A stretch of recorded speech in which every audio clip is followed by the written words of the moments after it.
જય સ્વામિનારાયણ. સહજાનંદ વિદ્યાલયના video lecture શિક્ષણમાં આપ સર્વ વિદ્યાર્થી મિત્રોનું હાર્દિક સ્વાગત છે. ધોરણ 12 રસાયણ વિજ્ઞાન પ્રકરણ 11 આલ્કોહોલ, ફિનોલ અને ઇથર સંયોજનો. આજના લેક્ચરમાં આપણે આલ્કોહોલની હાઇડ્રોજન હેલાઇડ સાથેની પ્રક્રિયા જોઈશું, પણ એ પહેલા આલ્કોહોલની CO બંધ તૂટવાની પ્રક્રિયાની પ્રાથમિક માહિતી આપીશું. આલ્કોહોલની હાઇડ્રોજન હેલાઇડ સાથેની પ્રક્રિયામાં HCl સાથેની પ્રક્રિયા, એમાં લુકાસ કસોટી, HBr સાથેની પ્રક્રિયા, HI સાથેની પ્રક્રિયા, આ બધી પ્રક્રિયાઓની ક્રિયાવિધિ અને પુનર્વિન્યાસ પ્રક્રિયાઓના ઉદાહરણ કે જે તમારે ખાસ કરીને નીટ JEE માટે ખૂબ અગત્યના છે, બરોબર, કે એના આધારિત તમને પ્રશ્નો ખાસ પૂછી શકે એ પ્રમાણે. તો સૌથી પહેલા આપણે જોઈએ CO બંધ તૂટવાની પ્રક્રિયા. તો CO બંધ તૂટવાની પ્રક્રિયા એ માત્ર આલ્કોહોલમાં જોવા મળે છે.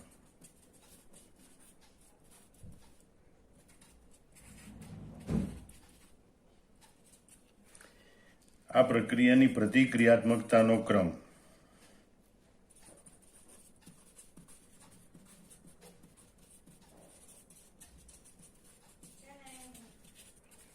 તૃતીયક ઇઝ ગ્રેટર દેન દ્વિતીયક ઇઝ ગ્રેટર દેન પ્રાથમિક, મતલબ કે તૃતીયક આલ્કોહોલ છે એ આ હાઇડ્રોજન હેલાઇડ સાથેની પ્રક્રિયા ઝડપી આપે, દ્વિતીયક એના કરતા દ્વિતીયક આલ્કોહોલ ધીમી પ્રક્રિયા આપે. ટૂંકમાં CO બંધ તૂટવાની કોઈ પણ પ્રક્રિયા તૃતીયક આલ્કોહોલ ઝડપી આપે, દ્વિતીયક એના કરતા ધીમી, પ્રાથમિક એના કરતા પણ ધીમી પ્રક્રિયા આપે છે.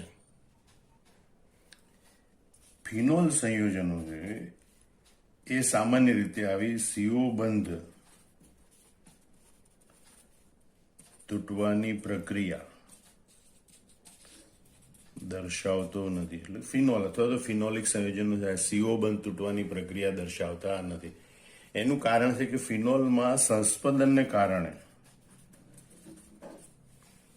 બરોબર, કાર્બન ઓક્સિજન વચ્ચે આંશિક દ્વિબંધ રચાય છે, બરોબર, જેના કારણે CO બંધ તોડવો, તેના કારણે CO બંધ તોડવો મુશ્કેલ છે.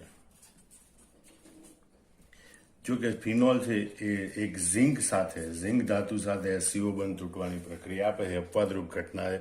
ફરીથી તમે ધ્યાનથી જોઈ લો કે આલ્કોહોલ સંયોજનો છે એ CO બંધ તૂટવાની પ્રક્રિયા દર્શાવે છે, જ્યારે ફિનોલ સંયોજનો છે એ આ CO બંધ તૂટવાની પ્રક્રિયા દર્શાવતા નથી, બરોબર. એમાં આલ્કોહોલ સંયોજનમાં CO બંધ તૂટવાની પ્રતિક્રિયાત્મકતાનો ક્રમ તૃતીયક ઇઝ ગ્રેટર દેન દ્વિતીયક ઇઝ ગ્રેટર દેન પ્રાથમિક, એટલે કે તૃતીયક સંયોજનો ઝડપથી આ પ્રક્રિયા આપે, દ્વિતીયક એનાથી ધીમેથી પ્રક્રિયા આપે, પ્રાથમિક સંયોજનો મુશ્કેલી અથવા તો પ્રબળ પ્રક્રિયા પરિસ્થિતિમાં CO બંધ તૂટવાની પ્રક્રિયા આપે.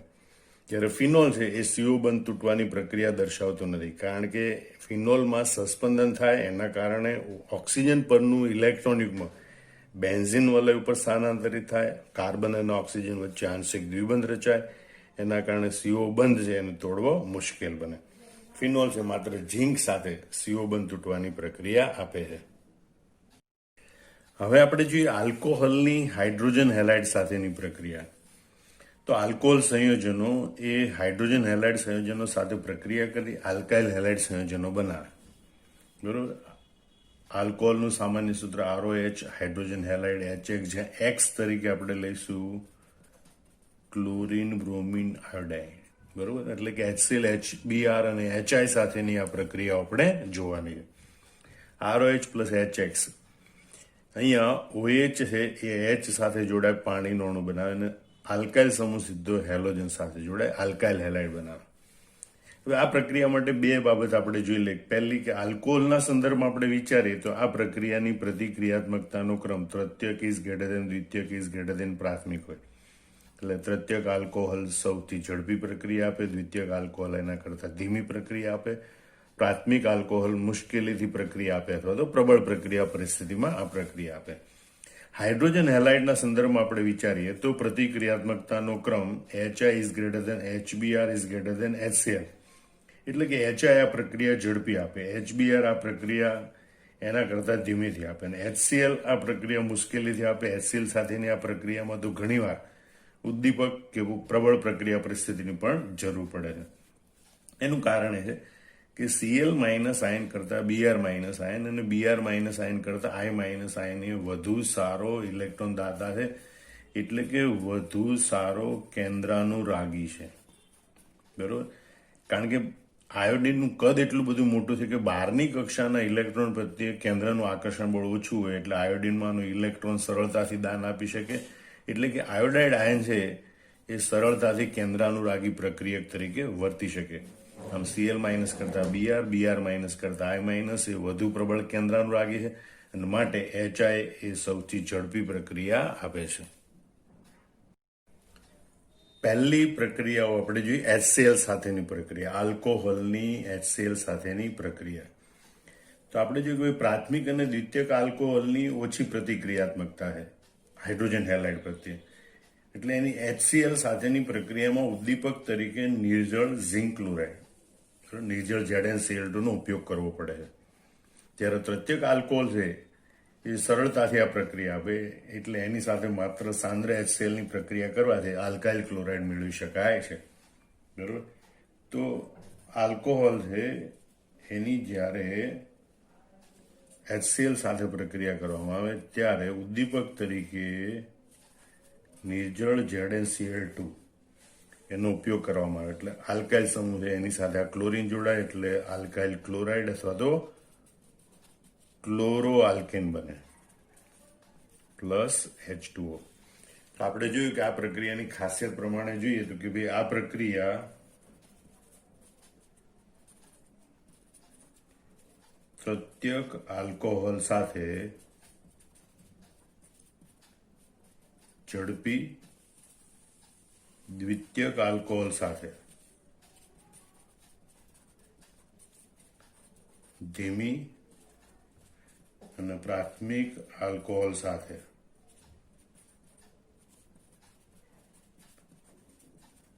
મુશ્કેલ હોય છે. દાખલા તરીકે આપણે પહેલું ઉદાહરણ જોઈએ.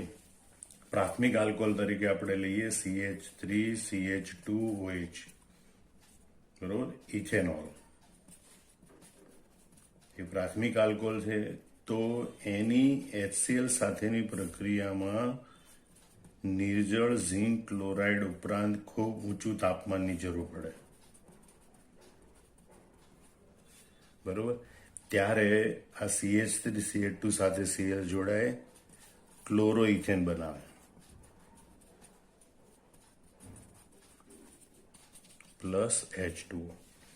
જો આ જ પ્રક્રિયા CH3CH3OH, બરોબર, પ્રોપેન ટુ ઓલ,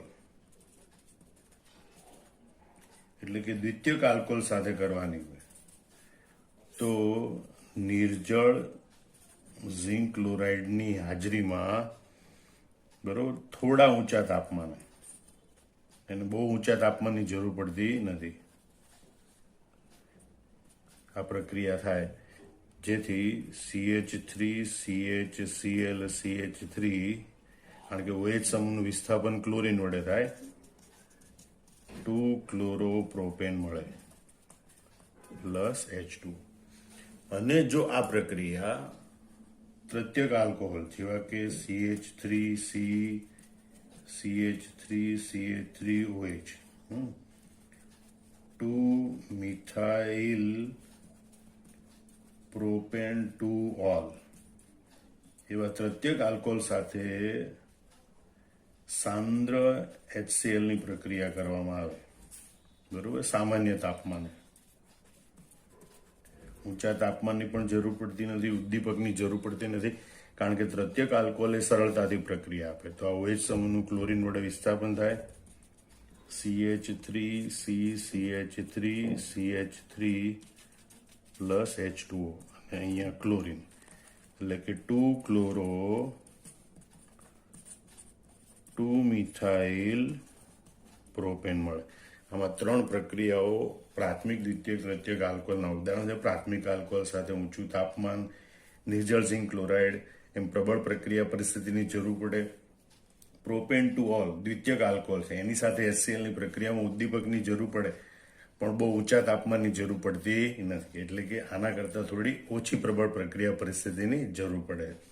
જ્યારે 2-મિથાઇલ પ્રોપેન ટુ ઓલ એટલે કે તૃતીયક બ્યુટાઇલ આલ્કોહોલ, બરોબર, કે જે તૃતીયક આલ્કોહોલ છે, એની માત્ર સાંદ્ર HCl સાથે સામાન્ય તાપમાને પ્રક્રિયા કરવામાં આવે તો પણ OH સમૂહનું ક્લોરીન વડે વિસ્થાપન થઈ 2-ક્લોરો-2-મિથાઇલ પ્રોપેન મળે છે. આમ આલ્કોહોલના જુદા જુદા પ્રકાર, તૃતીયક, દ્વિતીયક, પ્રાથમિક, એની સાથે HCl ની જે આ પ્રતિક્રિયાત્મકતાનો તફાવત છે એનો ઉપયોગ પ્રયોગશાળામાં એમની પરખ માટે થાય છે, જેને લુકાસ કસોટી કહેવાય. તો હવે આપણે લુકાસ કસોટી જોઈએ. હવે આપણે જોઈએ લુકાસ કસોટી, અથવા તો પરીક્ષામાં પૂછાય કે ટૂંક નોંધ લખો લુકાસ કસોટી, તો આ પ્રમાણે લખવાનું હોય. ભાઈ, જુદા જુદા પ્રકારના આલ્કોહોલની HCl સાથેની પ્રતિક્રિયાત્મકતાના તફાવતના આધારે પ્રયોગશાળામાં તેમને એકબીજાથી અલગ પારખી શકાય. તે માટે લુકાસ કસોટીનો અથવા તો લુકાસ પ્રક્રિયકનો ઉપયોગ કરવામાં આવે છે. આપણે જોયું કે ભાઈ તૃતીયક આલ્કોહોલ છે HCl સાથે ખૂબ ઝડપી પ્રક્રિયા આપે, દ્વિતીયક આલ્કોહોલ ધીમી પ્રક્રિયા આપે અને પ્રાથમિક આલ્કોહોલ મુશ્કેલીથી પ્રક્રિયા આપે. તો આ જે પ્રતિક્રિયાત્મકતાનો તફાવત છે એના આધારે જ પ્રયોગશાળામાં આપેલો નમૂનો, આલ્કોહોલનો આપેલો નમૂનો એ પ્રાથમિક આલ્કોહોલ છે, દ્વિતીયક આલ્કોહોલ છે કે તૃતીયક આલ્કોહોલ, તેની પરખ કરી શકાય. એ માટે સાંદ્ર HCl અને નિર્જળ ઝિંક ક્લોરાઇડના મિશ્રણ, એને લુકાસ પ્રક્રિયા કહે છે, એનો ઉપયોગ કરવામાં આવે છે. બરોબર. હવે આલ્કોહોલ સંયોજનો એ આ લુકાસ પ્રક્રિયકમાં દ્રાવ્ય છે. સાંદ્ર HCl અને નિર્જળ ZnCl2 માં આલ્કોહોલ સંયોજનો એ દ્રાવ્ય છે. જ્યારે આ પ્રક્રિયાને અંતે બનતા આલ્કાઇલ હેલાઇડ સંયોજનો તેમાં અમિશ્રિત અથવા અદ્રાવ્ય છે. એટલે જો આલ્કાઇલ હેલાઇડ સંયોજન બનતું હોય તો એ દ્રાવણ ધીમે ધીમે અમિશ્રિત એટલે કે અદ્રાવ્ય હોવાને કારણે દુધિયા રંગ બને. બરોબર. તો તૃતીયક આલ્કોહોલ છે એ આ લુકાસ પ્રક્રિયકમાં તરત જ ધૂંધળાપણું, બરોબર, એટલે કે દૂધિયો રંગ ઉત્પન્ન કરે છે, કારણ કે તેઓ સરળતાથી આલ્કાઇલ ક્લોરાઇડ બનાવે. આલ્કાઇલ ક્લોરાઇડ ઉત્પન્ન થાય એ આ લુકાસ પ્રક્રિયકમાં પાછો અદ્રાવ્ય હોય એટલે ધૂંધળાપણું ઉત્પન્ન કરે. દ્વિતીયક આલ્કોહોલ એ લુકાસ પ્રક્રિયકમાં થોડી વાર પછી ધૂંધળાપણું કે તૈલબિંદુ ઉત્પન્ન કરે, કારણ કે તેની આ પ્રક્રિયા ધીમી છે. એટલે 3 કે 5 મિનિટ બાદ દ્રાવણ છે દુધિયા રંગનું કે ધૂંધળાપણું ઉત્પન્ન કરે. પ્રાથમિક આલ્કોહોલ સંયોજનો છે એ લુકાસ પ્રક્રિયકમાં સામાન્ય તાપમાને ધૂંધળાપણું ઉત્પન્ન કરતા નથી, કારણ કે ઓરડાના તાપમાને તેઓ HCl સાથે પ્રક્રિયા કરતા નથી. બરોબર. તો હવે કરવાનું શું લુકાસ કસોટી વખતે? તો જે આલ્કોહોલનો નમૂનો હોય, બરોબર, એ આલ્કોહોલના નમૂનાને એક કસનળીમાં લઈને એમાં સાંદ્ર HCl અને નિર્જળ ZnCl2 ઉમેરી અને તે મિશ્રણને બરોબર હલાવવામાં આવે. અથવા સાંદ્ર HCl અને નિર્જળ ZnCl2 નું મિશ્રણ પહેલેથી બનાવી એને લુકાસ પ્રક્રિયક તરીકે તૈયાર રાખવામાં આવે અને તેમાં આલ્કોહોલ છે એ ઉમેરવામાં આવે. બરોબર. અને પછી મિશ્રણને બરોબર હલાવવામાં આવે. હવે અહીંયા 3 શક્યતાઓ છે કે જો તરત જ દ્રાવણ દુધિયા રંગનું બને, મિશ્રણને હલાવ્યું અને તરત જ દ્રાવણ દુધિયા રંગનું બને, તો એ સમજવાનું કે તે આલ્કોહોલનો નમૂનો એ તૃતીયક આલ્કોહોલ છે, એટલે કે તૃતીયક આલ્કોહોલ હાજર છે એમ કહેવાય. જો 5 મિશ્રણને હલાવ્યા પછી 5 મિનિટ બાદ દ્રાવણમાં તૈલ બિંદુ જોવા મળે કે દ્રાવણ આછા દુધિયા રંગનું થાય તો દ્વિતીયક આલ્કોહોલ હાજર છે એમ કહેવાય કે આલ્કોહોલનો નમૂનો એ દ્વિતીયક આલ્કોહોલનો હોય. અને જો લાંબા સમય સુધી આપણે હલાવીએ અને દ્રાવણને મૂકી રાખીએ તો પણ દ્રાવણ જે પ્રક્રિયા થયા વિનાનું ચોખ્ખું એટલે કે પારદર્શક જ રહે, તો એમ કહી શકાય કે પ્રાથમિક આલ્કોહોલ હાજર હોય છે. આ રીતે પ્રયોગશાળામાં લુકાસ કસોટી વડે પ્રાથમિક, દ્વિતીયક અને તૃતીયક આલ્કોહોલની પરખ કરી શકાય છે. હવે આપણે જોઈએ આલ્કોહોલની HBr સાથેની પ્રક્રિયા. તો પ્રાથમિક આલ્કોહોલને HBr એના લગભગ 48% દ્રાવણ સાથે સતત ઉકાળવાથી અનુવર્તી આલ્કાઇલ બ્રોમાઇડ મળે છે. આ પ્રક્રિયાની ખાસિયત એ છે કે એમાં થોડા ટીપા સાંદ્ર H2SO4 ઉમેરવામાં આવે છે, થોડા ટીપા, જે ઉદ્દીપક તરીકે કામ કરે. બીજું, આ સતત ઉકાળવાની પ્રક્રિયા રિફ્લક્સિંગ પ્રક્રિયા કહેવાય. રિફ્લક્સિંગ એટલે શું? તો ધ્યાન રાખજો અહીંયા કે અહીં આકૃતિમાં દર્શાવ્યા પ્રમાણે પાણી ભરેલા પાત્રમાં થર્મોમીટર મૂકી અમુક ચોક્કસ તાપમાન જાળવી રાખે. અહીં ઇલેક્ટ્રિક હીટિંગ પ્લેટ હોય, બરોબર. અહીંયા આ બટનની મદદથી તાપમાન કંટ્રોલ કરી શકાય, તાપમાનનું નિયમન કરી પાણીનું અમુક ચોક્કસ તાપમાન રાખવામાં આવે. મેગ્નેટિક સ્ટરર હોય એ પાણીને સતત ઘુમાવી સમગ્ર પાણીનું તાપમાન એક સરખું જાળવી રાખે, અને એ તાપમાને આલ્કોહોલ અને HBrનું આ મિશ્રણ છે એને ઉકાળવામાં આવે. કન્ડેન્સરની મદદથી બાષ્પ છે ઠંડી પડી અને પાછી દ્રાવણમાં આવે. આ રીતે સતત ઉકાળવામાં આવે એ પ્રક્રિયાને રિફ્લક્સિંગ પ્રક્રિયા કહેવાય.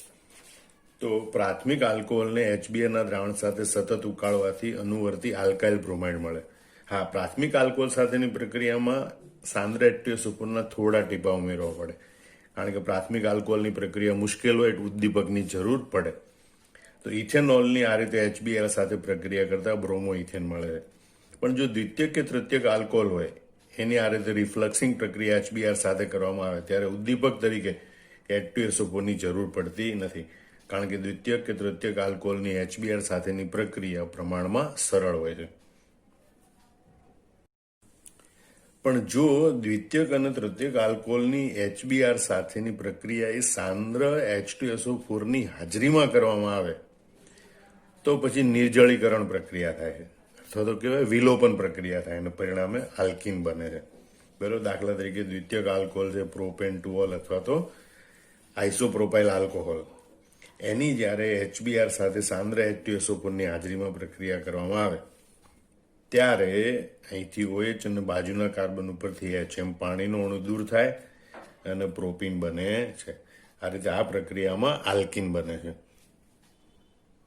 હવે આપણે જોઈએ આલ્કોહોલની HI હાઇડ્રોજન આયોડાઇડ સાથેની પ્રક્રિયા. આપણે જાણીએ છીએ કે HCl, HBr, HIમાં HI એ આલ્કોહોલ સાથે સૌથી ઝડપથી સરળતાથી પ્રક્રિયા આપે છે. બરોબર. એટલે આ HI સાથેની પ્રક્રિયામાં કોઈ ઉદ્દીપકની જરૂર પડતી નથી. આલ્કોહોલ અને હાઇડ્રોજન આયોડાઇડ એટલે કે હાઇડ્રોઆયોડિક એસિડના દ્રાવણને લગભગ 57% દ્રાવણ લેવામાં એના મિશ્રણને સતત ઉકાળતા જે રિફ્લક્સિંગ પ્રક્રિયા કરતા અનુવર્તી આલ્કાઇલ હેલાઇડ બને છે. મિથેનોલ હોય તો આયોડોમિથેન બને, ઇથેનોલ હોય તો આયોડોઇથેન બને વગેરે. હવે આ પ્રક્રિયામાં જો આલ્કોહોલની HI સાથે લાલ ફોસ્ફરસની હાજરીમાં પ્રક્રિયા કરવામાં આવે તો પછી રિડક્શન પ્રક્રિયા થાય અને અનુવર્તી આલ્કેન બને છે. આલ્કેનની બનાવટમાં આપણે આ પ્રક્રિયા ભણી ગયા હતા. બરોબર. મિથેનોલમાંથી મિથેન બને, ઇથેનોલમાંથી ઇથેન બને. આ પ્રક્રિયા જોઈ લો. ફરીથી જોઈ લો.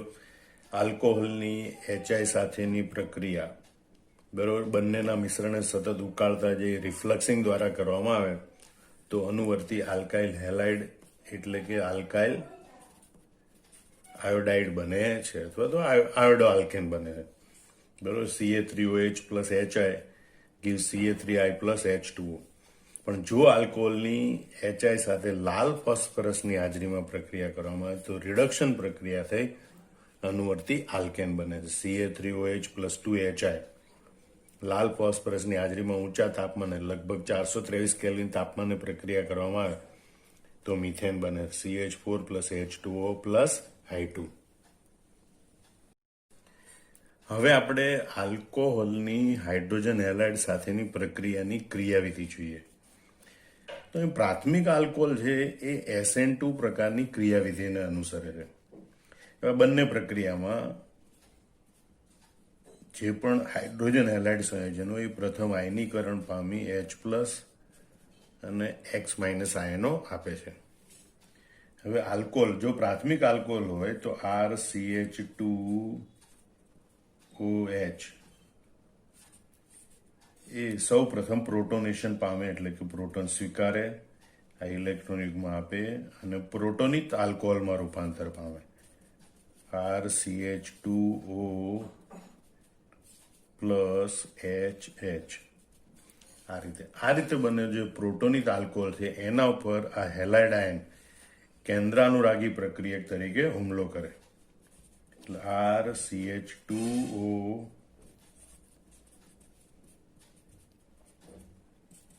આ હેલાઇડ આયન છે એ આ કાર્બન સાથે જોડાય અને પરિણામે મધ્યવર્તી સંક્રાંતિ અવસ્થા પ્રાપ્ત થાય.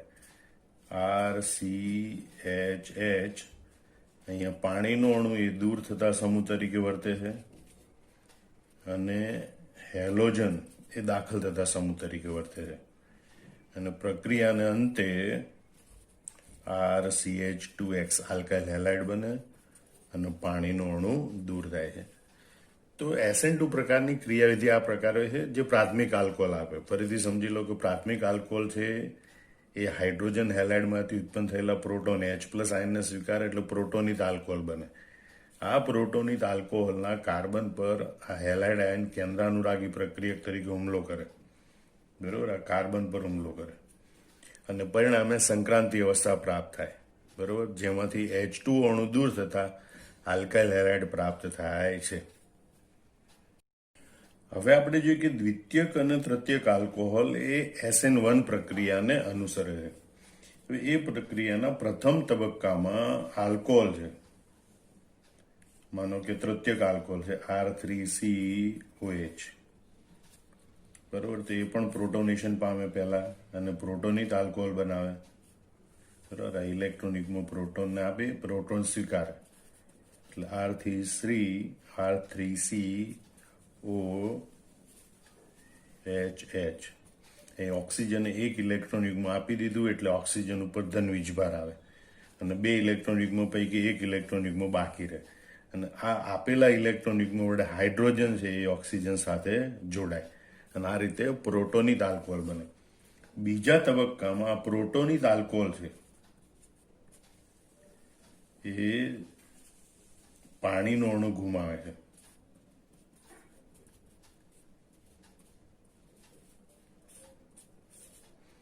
એ તબક્કો ધીમો તબક્કો છે એટલે વેગ નિર્ણાયક તબક્કો છે. R3C++H2. અને ત્રીજા તબક્કામાં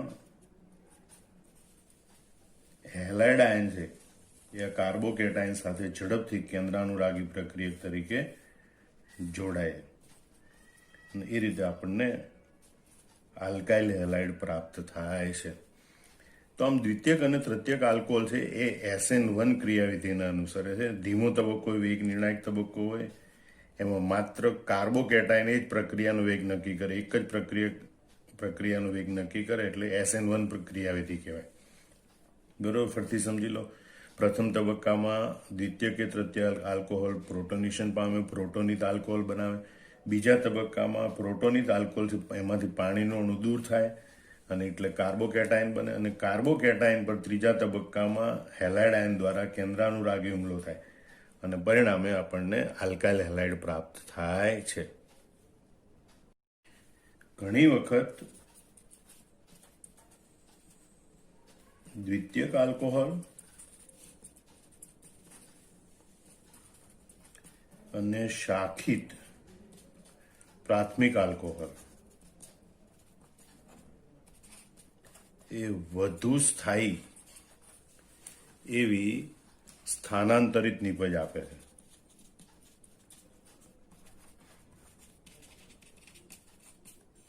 બરોબર, એના કેટલાક ઉદાહરણ આપણે જોઈએ. પહેલું ઉદાહરણ છે 3-મિથાઇલ-બ્યુટેન-2-ઓલ.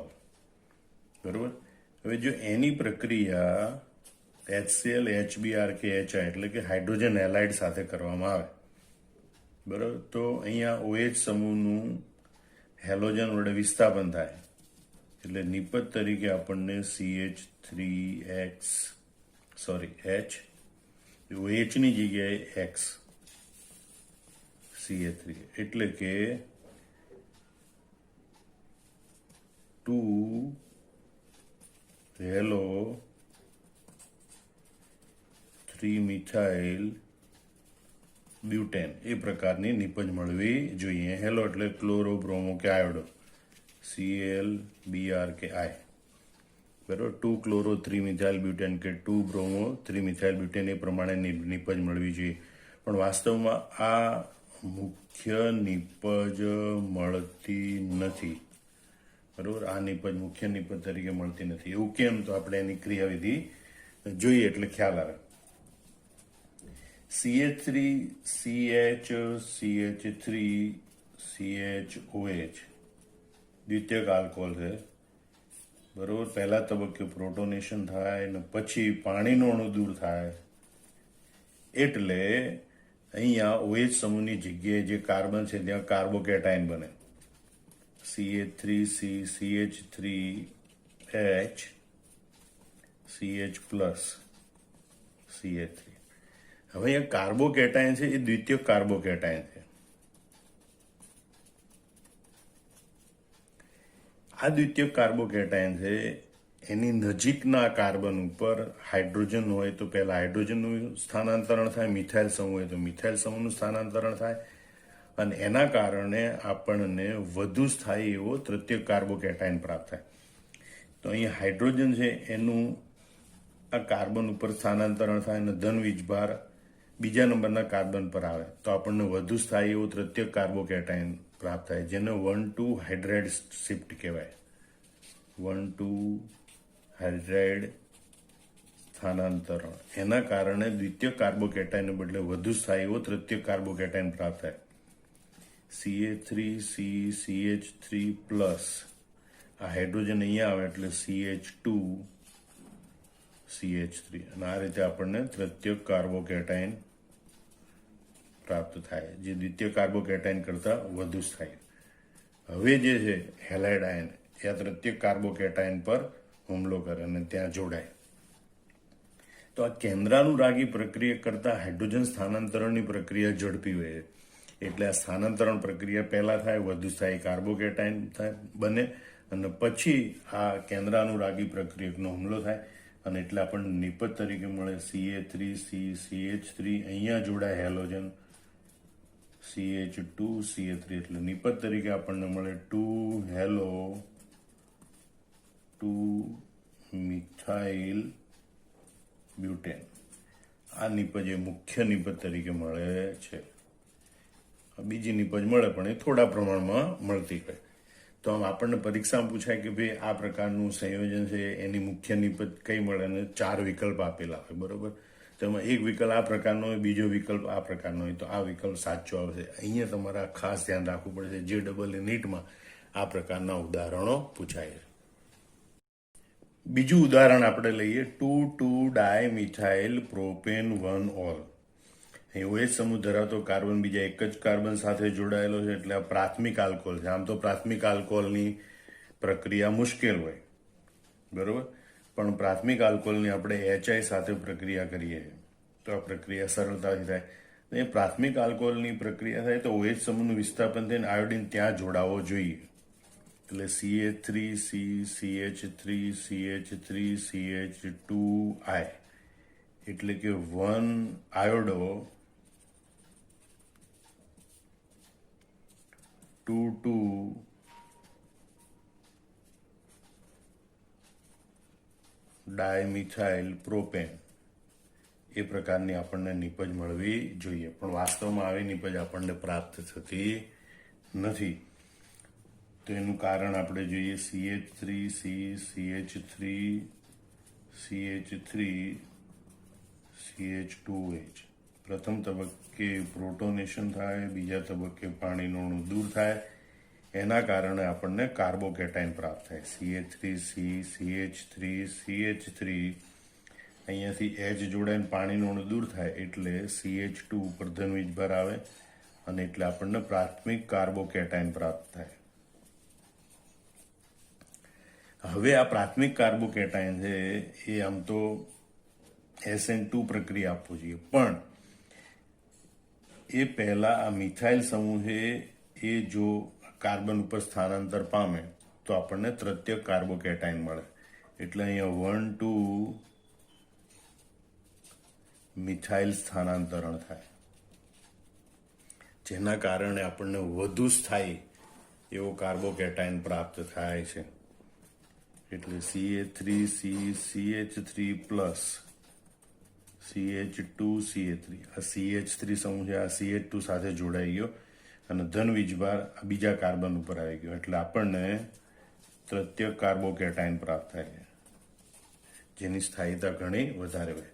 હવે આયોડાઇડ આયન છે કેન્દ્રાનુરાગી પ્રક્રિયક તરીકે ધન વીજભાર ધરાવતા કાર્બન સાથે જોડાય.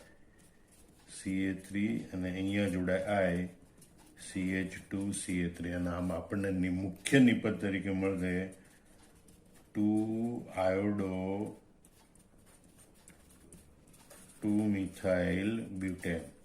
બરાબર. એટલે પરીક્ષામાં આને બદલે આપણને આ નિપજ મુખ્ય નિપજ તરીકે મળે એ દર્શાવવાનું હોય છે, અથવા તો વિકલ્પ તરીકે પૂછ્યા હોય તો આ વિકલ્પ એ સાચો વિકલ્પ આવે. તો આ રીતે બધી સંકલ્પનાઓ એક સાથે શીખી લેવાની, ધ્યાનથી વિડીયો વારંવાર જોઈ લેવાનો અને પછી બધું જાતે લખી નાખવાનું. જય સ્વામિનારાયણ.